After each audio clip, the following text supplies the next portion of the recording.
Hi అండి. అందరూ fried రైస్లు చేస్తారు కదండి. ఇదైతే నా స్టైల్లో ఈజీగా సింపుల్గా ఇంట్లో ఉన్న కొన్ని ఇంగ్రీడియంట్స్తో తయారు చేశాను. చాలా టేస్టీగా ఎమ్మీగా అయితే ఉంది. ఒక్కసారి మీరు కూడా ఇలా ట్రై చేసి చూడండి. మనం ఎంత ఇంట్లో ఫ్రైడ్ రైస్లు చేసుకున్నా బయట తిన్నా అంత టేస్ట్ రాదు కదా అనుకుంటారు. కానీ ఇలా చేసుకుంటే మన హెల్త్ చాలా బాగుంటుందండి. బయట ఎప్పుడో ఒకసారి తినడానికి బాగుంటుంది, కానీ ప్రతిసారి మనం డబ్బులు పెట్టుకొని తీసుకోలేం కదా. అలాగా ఇలా ఎప్పుడైనా తినాలనిపించినప్పుడు ఇలా ఇంట్లో ఉన్న కొన్ని ఇంగ్రీడియంట్స్తో ఇలా ట్రై చేసి చూడండి, చాలా బాగుంటుంది.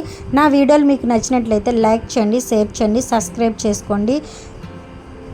ప్లీజ్ సపోర్ట్ అయితే చేయండి. ఈ ఫ్రైడ్ రైస్ అయితే ఒక్కసారి అయితే మీరు ట్రై చేయండి. మన ఇంట్లో ఎలాగో ఉప్పు, కారం, పసుపు, కొంచెం కరివేపాకు, పచ్చిమిరపకాయ, 2 కోడిగుడ్లు ఉంటే చాలండి. కొంచెం అల్లం వెల్లుల్లి పేస్ట్, లవంగా, అనస్ ఫ్లేవర్, అంతేనండి. చాలా సింపుల్గా ఉంటుంది. ఖచ్చితంగా మన ఇంట్లో కొన్ని పదార్థాలు అయితే ఉంటాయి కదా, వాటితో మనమైతే ఈజీగా అయితే చేసుకోవచ్చు. చాలా టేస్టీగా అయితే ఉందండి. మీరు కూడా ఒకసారి ట్రై చేసి ఎలా ఉందని చెప్పి కామెంట్ బాక్స్లో కామెంట్ చేయండి. బాయ్ అండి.